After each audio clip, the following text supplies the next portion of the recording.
informo para a igreja, para nós que estamos reunidos aqui nesta noite, que a igreja de Jesus, no geral, não está diferente disso.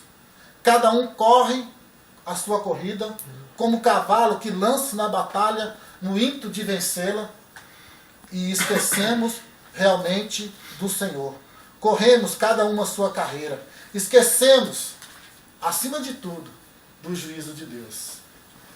Irmãos, a igreja, ela está cheia de mensagens lindas, mensagens maravilhosas, mensagem que toca o nosso coração, que trabalha no nosso espírito, mas muitas vezes a palavra do juízo de Deus está sendo deixada de lado. A palavra do juízo de Deus não está sendo pregada. Domingo passado, nós estudávamos sobre Paulo. E eu falava para a igreja, olha, o pastor Damião já falou isso. E o que nós estamos estudando aqui é a palavra de Deus, e a palavra de Deus é a verdade. Paulo não passava a mão na cabeça de crente.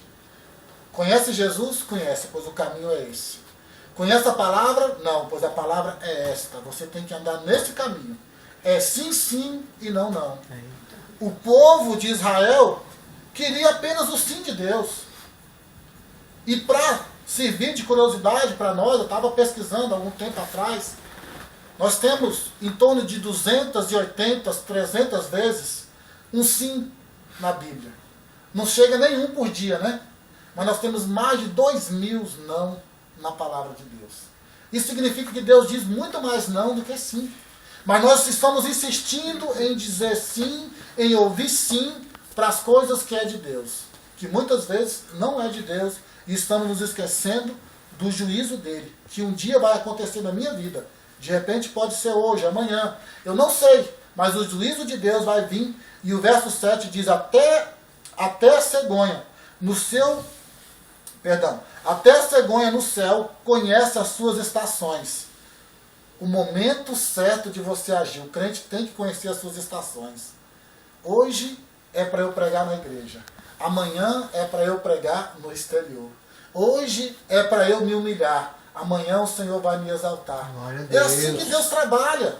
É assim que Deus trabalha. Muitas vezes, eu até Sérgio, como um desabafo, eu me senti humilhado na igreja. E às vezes a gente ainda sente. Mas quem nos exalta é o Senhor.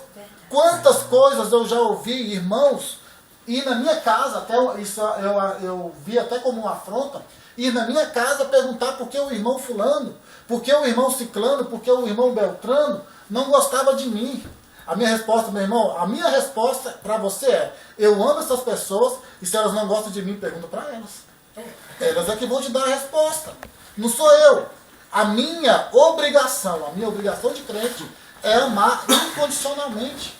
Não importa se aquela pessoa me olha com cara feia, se ela me abraça todo culto, se ela não me abraça, não importa. A minha obrigação como crente, como servo de Deus, é amar. E eu faço isso, irmão, não é porque eu sou bonzinho, não, porque eu quero morar no céu. Nós precisamos fazer isso porque nós queremos morar no céu.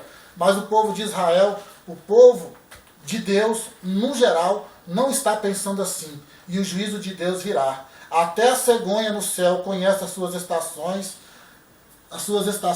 e a rola. A andorinha e o grou observam o tempo da sua arribação. Mas o meu povo não conhece o juízo do Senhor. Olha o que Deus está falando conosco, irmãos. Olha só o que Deus está expressando na sua palavra.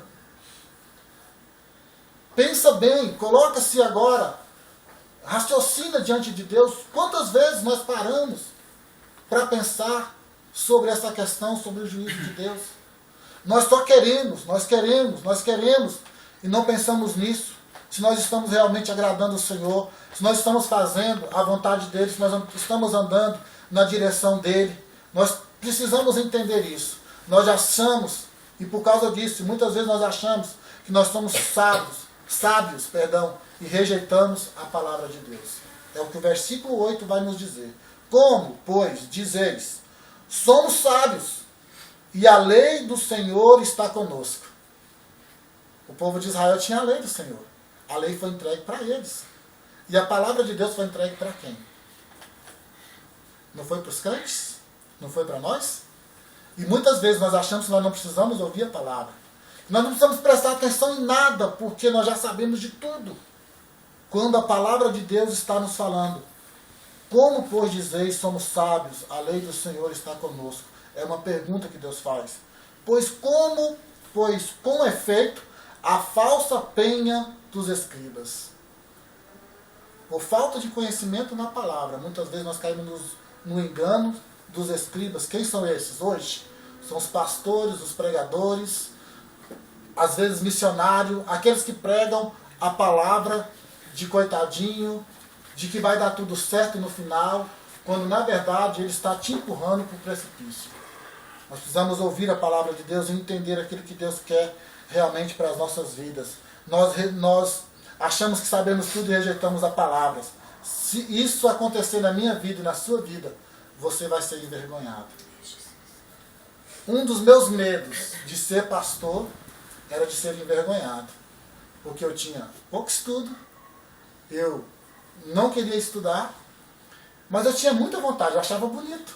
Isso não era o suficiente. E quando eu comecei a querer a caminhar nesse caminho que Deus queria para a minha vida, que Deus quer para a minha vida, né? Vou corrigir. Eu então comecei a ter muito medo de ser envergonhado. Mas eu não falava isso para ninguém, mas Deus conhecia o meu coração. E várias vezes Deus usou pessoas para me dizer, olha, você não vai ser envergonhado. Mas para que eu não seja envergonhado, eu preciso estar pautado todo o tempo pela palavra. Se eu me desviar da palavra, a promessa que Deus me fez, a profecia que Deus falou ao meu coração através das vidas das pessoas, não vai se cumprir, porque eu mesmo abandonei a palavra e achei que fosse sábio demais para continuar focado nela. Deus conhece as nossas vidas. O versículo 9, o versículo 12 diz assim, os sábios serão envergonhados, aterrorizados e presos. Eis que rejeitarão a palavra do Senhor.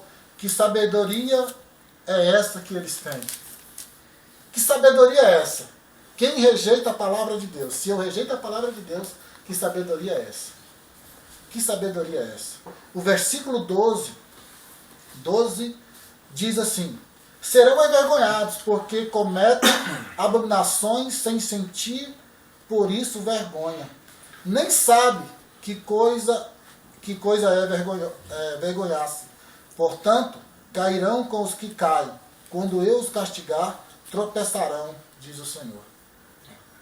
Nós entramos num túnel tão fechado, tão escuro, quando nós nos desviamos da palavra de Deus, que nós erramos e nem sabemos que estamos errando. Verdade. Nós achamos que está tudo bem, está tudo certo. Eu estou aqui, eu estou na igreja, eu estou indo na igreja, eu estou lá ouvindo a palavra, eu estou pregando, eu estou cantando, eu estou adorando, mas eu estou totalmente desviado do foco de Deus. E aí nós achamos que está tudo bem, está tudo certo, mas não tem nada bem, não tem nada certo. Pensamos que tudo está em paz, mas nada está em paz. Dentro do nosso coração, no nosso interior, há uma guerra constante. Você que está se sentindo assim, o Senhor está te chamando de novo para a sua paz. Para a paz verdadeira, para a paz que traz alegria, que traz renovo. E o versículo de número 11, número 15 nos diz, curam superficialmente a ferida do meu povo, dizendo paz, paz, quando não há paz. O 15. Espera-se a paz e nada há de bom. O tempo da cura, eis o terror. Quando você pensa que está sendo curado, quando você pensa que os problemas estão se acabando, olha outro problema. Olha outra situação adversa para você enfrentar. Isso significa que eu preciso, então, me voltar para a palavra de Deus. Por que estamos sentados aqui? É o versículo 20 que vai nos dizer isso, quando ele diz, passou a cega, findou o verão e nós não estamos salvos. Quando nós desviamos da palavra de Deus, estamos totalmente desviados da palavra de Deus e achamos que estamos certos, vai chegar um ponto na minha vida e na sua vida, nós vamos estar sentados na igreja e vamos perguntar, o que eu estou fazendo aqui? Isso aconteceu comigo. Isso aconteceu comigo. Um dia eu estava na EBD, que sempre a gente ia para a EBD, eu fui criado dentro da escola bíblica dominical, E um dia eu olho para a igreja, eu olho para o pastor, para aquele púlpito, e eu pergunto para mim, o que eu estou fazendo aqui? Eu já estava tão desviado e achando que estava caminhando no caminho certo, que um dia eu me fiz essa pergunta. O que eu estou fazendo aqui? Foi a última vez que eu pisei na igreja, e depois só voltei à igreja depois de 7 anos. De caminhada, de luta, de trevas, de coisas erradas, coisas que com certeza sofri prejuízo, estou sofrendo prejuízo até hoje. Quando nós nos desviamos, estamos desviando da palavra de Deus, nós muitas vezes nos encontramos assim. E nos perguntamos, o que eu estou fazendo aqui? Talvez você já se fez essa pergunta lá na igreja. Eu já me fiz essa pergunta lá na igreja. O que eu estou fazendo nessa igreja? O que eu estou fazendo nesse ministério? Mas é lá que Deus quer te dar a sua vitória. Quando vem os tempos difíceis, capítulo 20, né? Esse aqui, porque estamos sentados aqui, no verso 14 diz assim, ó, porque estamos ainda sentados aqui, reunivos e entremos nas cidades fortificadas e ali pereçamos, pois o Senhor já nos decretou o perecimento e nos deu a beber água venenosa, porquanto pecamos contra o Senhor. Irmãos, eu quero abrir um parênteses aqui. Eu sei que a maioria de vocês aqui são jovens, com exceção de nós três, né, que já estamos dobrando o cabo da Boa Esperança. A gente sobe, né, até os 40 e depois você começa a descer. Nós estamos chegando nesse pico, né, irmão? Estamos chegando lá em cima. Mas graças a Deus por isso que Ele tem nos dado força. Talvez vocês ainda não viram ou ainda não puderam presenciar um ribeiro de águas cristalinas. Alguns de vocês talvez ainda não viram isso. Mas eu já tive essa experiência várias vezes, porque eu fui criado no interior. E Deus me fez ver isso nessa tarde, nesse dia, quando eu estudava essa palavra. Vocês são purificados pelo Senhor. Cada um de nós que estamos aqui somos purificados pelo Senhor. Então não se deixe sujar. Eu me lembro que caminhava com meu pai gostava muito de caçar.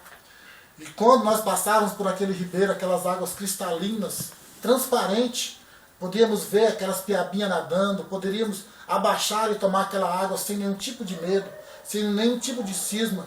Mas quando nós passávamos naquela água, aquela água sujava. E ela demorava um bom tempo para se limpar. Aquilo que está limpo, quando se suja, demora para se limpar. Não se deixe contaminar. Deixe o Senhor trabalhar no seu coração, seja qual for a adversidade, o problema que você está enfrentando. Não se deixe contaminar. O Senhor, eu sei que Ele tem muitas coisas para a vida de vocês, para a vida de cada um de nós que estamos aqui.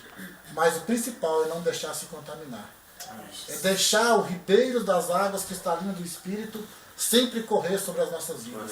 Não deixe o inimigo passar por essas águas e sujar essas águas, porque Deus, Ele quer tratar com você, Ele quer essa água limpa para a glória e para o louvor do nome dEle. Quando os tempos difíceis vêm, nós precisamos nos voltar para o Senhor e saber que as águas do seu Espírito estão sobre as nossas vidas.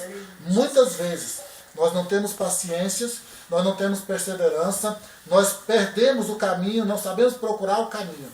Mas há um Deus no céu que zela pela minha vida e zela pela sua vida. A grande questão fica: aonde você está procurando cura? Aonde você quer realmente que Deus te sare? Deus me deu essa palavra no culto, se não me falha a memória, de quarta-feira. O Marquinhos tinha falado comigo, eu disse: Senhor, o que eu vou falar para a sua igreja? Porque eu sempre faço isso, Senhor, eu não quero falar aquilo que eu acho que eles estão passando, que eles estão vivendo, mas eu quero aquilo que o Senhor tem para a vida deles. E Deus falou comigo: fala naquele lar, naquela casa, que o bálsamo de Gileade está naquele lugar. Que o bálsamo de Gileade ainda cura, ainda sara. Glória a Deus. E ainda renova. Aleluia. E aí Deus me deu essa palavra quando diz: estou aquebrantado. O Senhor está dizendo: estou aquebrantado. Meu coração está quebrantado pelas filhas do meu povo. Estou de luto, porque o Senhor fica de luto quando nós nos afastamos dele. Espantado e atemorizado, e o espanto se apoderou de mim. Acaso não há bálsamo em Gileade? Deus está fazendo essa pergunta para você nesta noite. Por acaso, na minha presença, não há um bálsamo de cura, de milagre? Aleluia. Muitas vezes nós perguntamos, Senhor, o Senhor sabe como eu estou, eu vou continuar assim até quando? Mas você precisa crer que há um bálsamo de Gileade, ou não há médico em Gileade, diz a palavra. Porque, pois, não se realizou a cura da filha do meu povo? Eu queria concluir aqui. Vai ficar essa pergunta sem resposta, ou de repente o Espírito Santo já pode te responder. Se há bálsamo em Gileade, ou seja, há unção na igreja, há poder na igreja, Deus ainda permanece comigo, Deus está na minha vida. Há médico, porque o Senhor Jesus, ele é o nosso bálsamo de Gileade, ele é o Rei dos Reis, ele é o Senhor dos Senhores, está no verso 19, onde diz, não está o Senhor em Sião, o Senhor está aqui. Como disse a irmã, o Senhor está neste lugar. Não está nela o Rei dos Reis está neste lugar. Não está aqui o bálsamo de Gileade, que é Jesus Cristo, aquele que pode curar as nossas feridas, aquele que não importa a profundidade das nossas chagas, esse bálsamo pode alcançar as nossas feridas. Se eu realmente crer que Jesus é o bálsamo de Gileade, esta vai ser a noite da nossa cura, do nosso milagre. Se você acreditar que Jesus é o bálsamo que entra nas nossas entranhas, na nossa alma, e nos purifica, nos santifica, muda a nossa história, então a sua história vai ser mudada nesta noite. Jesus, ele é Senhor dos Senhores, ele é Rei dos Reis, ele é médico dos médicos, ele é aquele que pode te curar, que pode restaurar e moldar a sua vida, para que o nome dele não é o seu nome. Muitas vezes nós estamos preocupados com a nossa imagem de filho, a nossa imagem de pastor, a nossa imagem de levita, quando na verdade Deus quer passar o bálsamo dele sobre as nossas vidas e nos curar, para que o nome dele seja glorificado. Essa é a palavra que Deus me deu. E eu creio que o bálsamo de Gileade está sobre as nossas vidas. Aleluia! Ele vai nos curar para a glória e para o louvor do nome de Deus. Vamos cantar aquele hino ao bálsamo de Gileade. Eu já ia até falar para